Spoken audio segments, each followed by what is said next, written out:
Good afternoon, everyone. Welcome to our very last live interview of our SSI Live Cosmic Conversations interview series. My name is Sophia, and I'm one of the science communications interns here at the Academy this summer. In this series, we'll be interviewing, we did interview, a different member of our SSI cohort every episode. SSI stands for Summer Systematic Institute, a research experience for undergrads, or REU, funded by the National Science Foundation. All of the interns that Nia and I have interviewed over the summer are working directly with curators and researchers on research projects from plants to animals to arachnids. Feel free to leave any questions in the chat and we will get to them at the end of the episode. Today, I'm talking with Audrey. Would you like to introduce yourself? Yeah, hi, I'm Audrey. I'm the Community and Data Science intern, and I'm working with Nat Lowe and Avery Hill. I go to UCLA, and I'm a data theory major there. Very cool, very cool. So we'll jump right into the questions. Yeah. First one, you mentioned this. What is data science? Data I don't know science, anything about it. Yeah, it's a really broad field in that there's not like any one thing that it is. So like similar to other fields of science, it's like an iterative process. Okay. So it starts off with data collection, and then you process the data, analyze the data, and communicate the data. So it can be applied to like literally any field you can imagine, like finance or business or like natural history, like it is here. So like you're just generally trying to answer some sort of question and find some insight like through it. Very cool. So how does that data science work with community science in your internship this summer? Yeah, well, community science, it's seemingly a completely different thing because community science looks at, or like you do challenges or bio blitzes that like get the community involved. So like one example is I went tide pooling in Fort Bragg a few weeks ago. Here's some pictures. So it's a bunch of scientists from the academy, but also just like community members from nearby, and everyone can go out. And how it works is you use the app iNaturalist, and you just take a picture and you upload it onto the app, and you don't have to know anything. So it can really involve people of all different skill levels, like it can involve kids or adults or experts, anyone. And people on the app and people like with you can identify what species you took a picture of. And if it gets enough identifications, then your observation can become research grade. Oh, cool. And if it's research grade, then it's uploaded into a database called GBIF. And GBIF has like a bunch of iNaturalist observations along with like preserved specimens from like the academy, for example, and also from all over. So that database is therefore useful to scientists, like data scientists here at the academy, and then I can use that data to answer questions about the species. And generally you're answering kind of like broader questions because you only have occurrence data. You don't have like, this is how many species exist at this exact spot.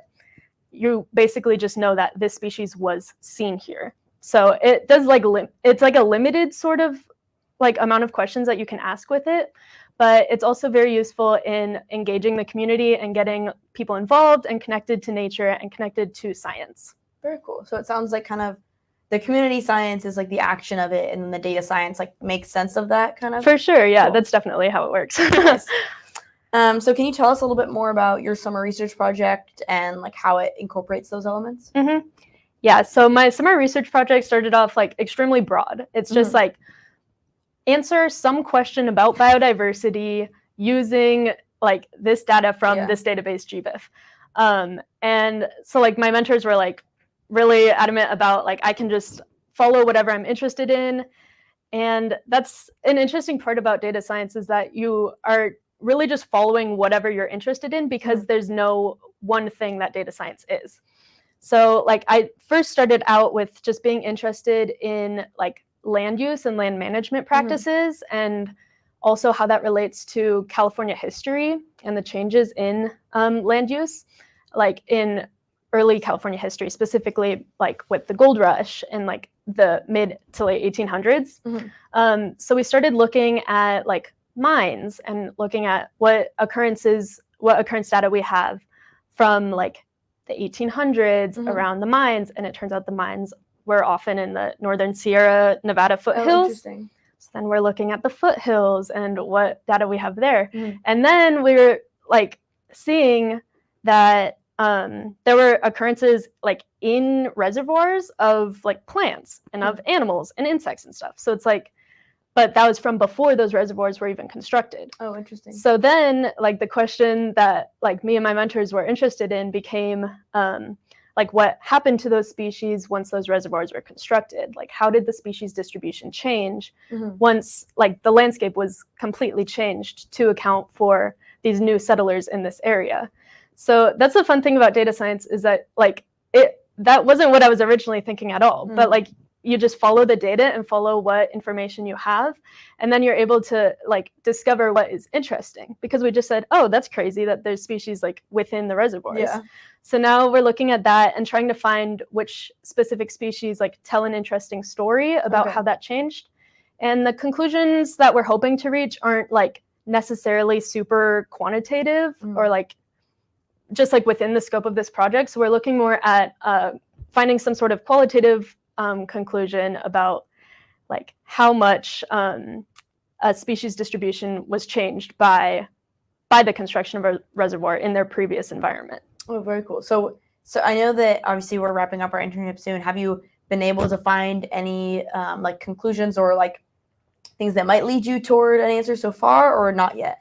We don't have like a specific answer, but like an interesting thing is that we have to look at what species like have reliable data too. Like it's like the uncertainty of the coordinates of where it was located is too off, so we can't like say for sure it was in the reservoir.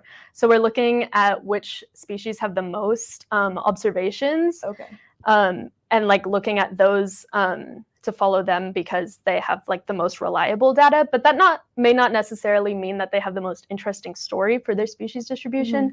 So like one of those, for example, the most observed species before the construction of the reservoirs, which by the way is in like 1960s, is this species of wild garlic, or wild onion, I mean. And you can see like how it's like in the like product that I'm creating with these is interactive maps. So that's like the end goal, is to find these interactive maps that can show you, so you can like visually see how the distribution changed. But we don't have necessarily an exact answer of saying like, oh, it was completely decimated or it completely shifted, but like you can visually see the difference. That's cool. But we don't have an exact conclusion yet on that. Nice. Well, that's really cool. Yeah. So what led you mentioned that you're a data theory major. What led you, coming from like that environment at UCLA, to become interested in working in a museum setting? A museum setting is very interesting to me because I haven't like had a chance to apply the like skills and like classes that I've taken at school. They're very like, it's like just math and just statistics, and it's completely not related to biology at all. But like I said about data science and data theory is that it really can be applied anywhere you want. So like it can be applied to like making new machine learning models or AI or stuff like that, and that's not super interesting to me. So like what I'm interested in is like these questions about like the natural world, and also about people and how we relate to the natural world. So the Academy definitely has a mission that aligns with that. And I think museums are just awesome in general. Also, I love to come to museums because they are places of interdisciplinary study. It brings together, like a science museum specifically brings together science as well as art and design of like how the actual museum is constructed and the architecture of it. And I think that's really great about museums is that people can come and have like some sort of transformative experience and learn a lot and also just have a great time. And so it's been super cool to come to this museum and be able to like also use the collections and because the Academy collections are within the GBIF database. So like the actual data that I'm using, even though I'm just like on my computer, it's still like directly related to the museum. Very cool. What do you feel like has been, so this is your first time working in a museum? What do you feel like has been the most like surprising thing, you know, eye-opening, like good or bad, about your experience here? I was surprised. Like, I thought I knew what this internship would be. I thought I knew I would come here and I would go to my desk and I'd sit at my computer and go on RStudio and write code. But it was really surprising to me that I got to engage with so many different fields, and especially like through the other interns, because everyone has their own specific field of study that they're super knowledgeable about and they're so happy to tell you about. And so I've been able to learn so much just from the other people around me and the other people in the museum too. Which is great because like I'm able to integrate that into like the sort of questions I'm asking and what I'm interested in. Like, for example, at the like Fort Bragg field trip that I went on, the other two interns that went with me were like, they're working with the anthropology department. And so I like tagged along with them to like this Native American Arts Festival and to this like workers co-op farm. And like it wasn't related to my my studies at all, but I was still able to listen and like learn a lot from that. So that's been great about the museum, is that it's not just that one thing that I thought it would be. Yeah, you can learn from a lot of different people. Yeah, exactly. Very cool. You mentioned that you like the like real world applications that come with like a biology like application of data theory, which I feel like I agree with too. Like when it's just like the math or whatever it is without realizing why it's important, then why is it important? Like taking that into like your professional career, after college, what do you see as like a dream application of data theory, like a discipline or sub-discipline? Right. I don't have like a specific dream job in any way. But that again is what's like great about this field, is that like I can just follow whatever I'm interested in, and there is guaranteed to be some application there, because like I'm interested in history and I'm interested in movies, and like there's bound to be some way that I can incorporate that, even if it's just in the questions that I'm specifically asking. So like looking to the future, I just hope to be able to ask my own questions and follow my own interests and constantly be surprised, because like I said, like coming here, I was surprised and I like got these new experiences that I hadn't expected before.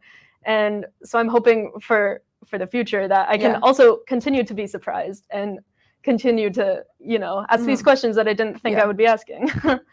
Good answer. So that wraps up our core questions. Are there any questions in the chat for us?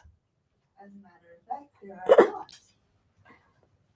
So we're going to start serious and move into the less serious questions later. Okay. First question is by Jaquez. What is your favorite part of data science? My favorite part of data science is the math of it all, because data science includes like math and statistics and computer science.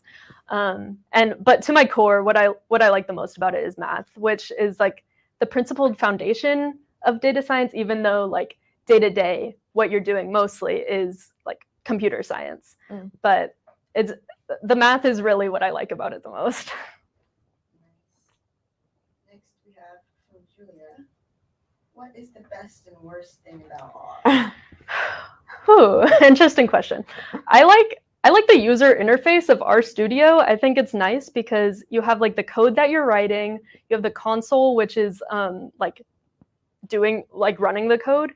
Then you have, because there's 4 sections of RStudio, and then there's the other corner which has like the maps and the graphs that you're creating, and then the other corner which includes like all your different variables. So it's nice to look at because you can see it all happening in one place. Worst thing about it, I mean, writing code is frustrating. When you don't know what's wrong, but something's wrong and something's not working, you're trying everything you can and it's not working. That's the most frustrating part. Makes sense. Next from Jade, we have, how do you find historical data about species distribution?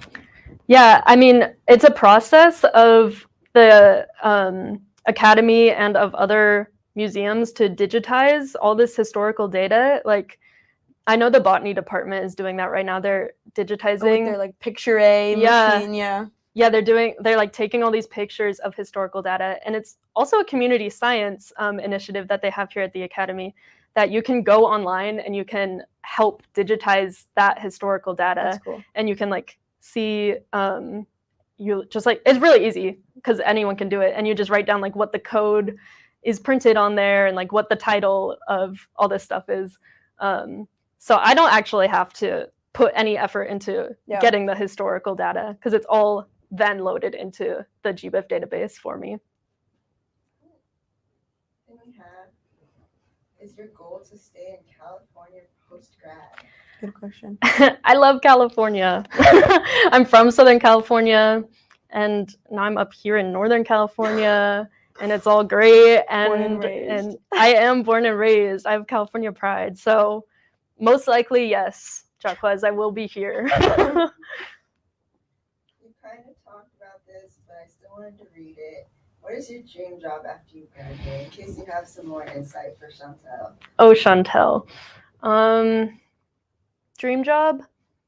I wanna do a bunch of different things, and I want to continue to change, and I never want to be just one thing and stagnant forever. So my dream job is a bunch of jobs. How about that? And then we have from Julia, what is the funniest thing you've seen on iNaturalist? Oh, that's a good question. I think, okay, we were looking at, there's like a new like AI implementation into iNaturalist. You're not like making your own species or anything on it, but you can like type in like whatever you want to search, and then it will like pull up a picture of that. So Curtis was looking up like spider eating bird and bird eating spider. Interesting. Switching. So you can find some whatever pictures you want on there. They're kind of funny, I guess. And Chantel asks, what has been your favorite part of this internship? Obviously, my roommate Chantel. Shameless plug. Just kidding. All of the interns. I love all the interns so much. That was a close one. We have so much fun. Leave early. Chantel definitely asked, do you love your roommate? Oh my god. Yeah, you caught me. My great roommates. I'm dead. And Kaylee too. Shout out. She's also your roommate. Yeah. Love them both. Julia asks, what's a core memory you have from your time here in San Francisco? A core memory, like, let's see, the first weekend that I was here, because I got here later than everyone else because my school's on the quarter system, and I still had to take my finals and stuff. Yeah. But the first weekend I was here, like not everyone, but a lot of the interns hung out, and we went to like the botanical garden. I threw you a birthday party. You weren't gonna say that part? No. I thought that was Stop, I was getting to it. Excuse me. Yeah, and then that weekend continued because my birthday was my first day of work, and everyone threw me an awesome surprise birthday party, and it was so sweet. And I forgot that was your first day of work. Yeah. That's quite the inauguration. It was. Yeah. It was a great welcome. I felt very appreciated. Thanks, guys. Julia asks, why are you so awesome? Oh, Julia, you flatter me. I mean, like, what can I say? It's all the wonderful people in my life that make me this way. Nice. Jade asks, what's your favorite museum? Oh my gosh. Like, it's a good one. Do I have to say the California Academy of Sciences? Maybe what's your second choice museum? Let's do it that way. Let's leave the first to a question mark. Okay. I love to go to the Getty Museum, which is right by UCLA. It has gorgeous views of the city, and the architecture is crazy, and all the art and stuff's cool too. Is the Getty a private collection? Yeah. Okay. But it's awesome. Cool. The EJ Garcia wanted to comment that I hear that Cal Academy has beautiful concrete work. Yes. My family came and visited, and my dad was very impressed by the concrete work at the academy. Is he an engineer? He's not an engineer, but he knows his concrete. And then Douglas asks, What museum would you want to own and manage? Oh my Whoa. gosh. Oh no. CEO Audrey. Some museum magnate. Wow. I don't know. I feel like I don't know enough about art to say I want to run an art museum. The Getty. The Getty, no. J. Paul Getty's got that on lock. But let's see. I like I don't know. I don't want to own them. I want other people to. They can do that work. I'll just vibe there. I get to go and have fun. Yeah, that's the point. I don't know. I'm sorry. Julia wanted to know, how do you feel about the Firehawks from Inside Out 2? Oh my gosh. All I can say is go Firehawks. That's all I got for you guys. And then Chantel says, what's your top 4 fave movies? Oh my god. Oh my god. Well, I think my top 4 on Letterboxd are, I'll see if I can remember. It's But I'm a Cheerleader. Oh, I love that movie. Yeah. Sorry, that was just my guttural reaction. And then I have I think I have the movie Clue on there, just from the 80s. It's based on the board game. Okay. It's very funny. I can get behind that. Yeah. And then I have The Wizard of Oz. Wait. And Broad. finally, Pitch Perfect. This is so good. What a broad range. Yeah, I'm complex. Okay, I also wanted to highlight this one. Chantel says, Audrey, I'm your biggest fan. Oh my god, thank you, Chantel. And our last question, what is your favorite animal? My favorite animal is a cat, I Good must answer. say. Perfect. Perfect. So now it's time for our comment round. Mm-hmm. And our comment round today is, what music would this cat listen to? Oh no. First up, we have, this is my cat Pee-wee. Oh my gosh. What music would Pee-wee listen to? Okay. Pee-wee makes me think of the movie, Pee-wee Herman. yeah, it makes me think of Pee-wee Herman and like his little like clown music. So I think that cat would listen to some good clown music. Oh, Bells and gosh. whistles. And for what is Chantel better be watching? She maybe isn't. Pee-wee is inside of a Wegmans brand ginger ale box. She knows the importance of Wegmans. Okay. It's an East I can't Coast say I grocery do. store. I've never heard of that. It's okay, one day. Next, we have also my cat, Anya. What music would Anya listen to? Anya, oh wow. She's beautiful and fluffy. I really like this cat for many different reasons. I think that cat would like some Mozart. Some Mozart? Yes. Good answer. Okay. I don't know how to go to the next one without a... All right. Nia's going to have us go to the next one now. Okay, so Pee-wee, clown music, Anya, Mozart. I'm dead. Okay, now we have also my cat. Oh my god, how many? There's actually one that's not in this slideshow. Really? There's a lot of cats. Least favorite? This one's Cheeto. Okay. What music would Cheeto listen to? Cheeto likes Drake, for sure. No? No, he would though. Mhm. He's like mean. Oh. He's super mean. Hmm. He would. Hmm. Anyways, last but not least, what music would your cats listen to? Okay. Also, I need names. Okay. Skippy is the like gray one. Okay, the one on the right is Skippy also. Yeah, that's his selfie. Yeah, looks good. I was on FaceTime with him and he took that selfie. Yeah. Oh, Skippy, I think. Is that the one named Jeff? No. Oh, I didn't know if it was like a peanut butter thing. No, he's named after the children's book Skippy John Oh, Jones. cute. Okay. Yeah, okay. Skippy's really sweet. He would like 50s love songs. I don't know if that's true. It's okay. And then Lucy's the black one. She's in the back of that picture. Lucy's a little bit scared, but she's also very independent. Scared but independent. And so I don't know, maybe she'd like she would like girl group music. Like a little Fifth Harmony. Oh my a little low god, mix. she would. Yeah. She would. Spice Girls even. Amazing. And now we have bonus cat photo. That's Skippy. And that wraps up our comment round. Perfect. Amazing.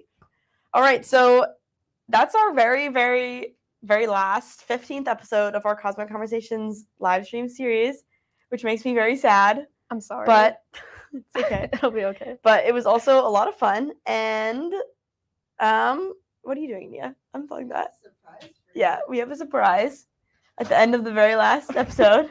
We brought on some of our biggest guests. You guys are gonna have to get down if you're gonna be in the show. Oh my god. Yay!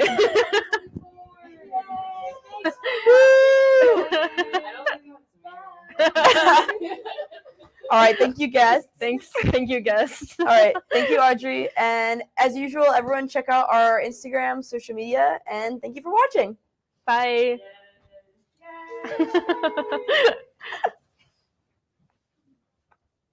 Hi, guys. You did it. Yes, Audrey.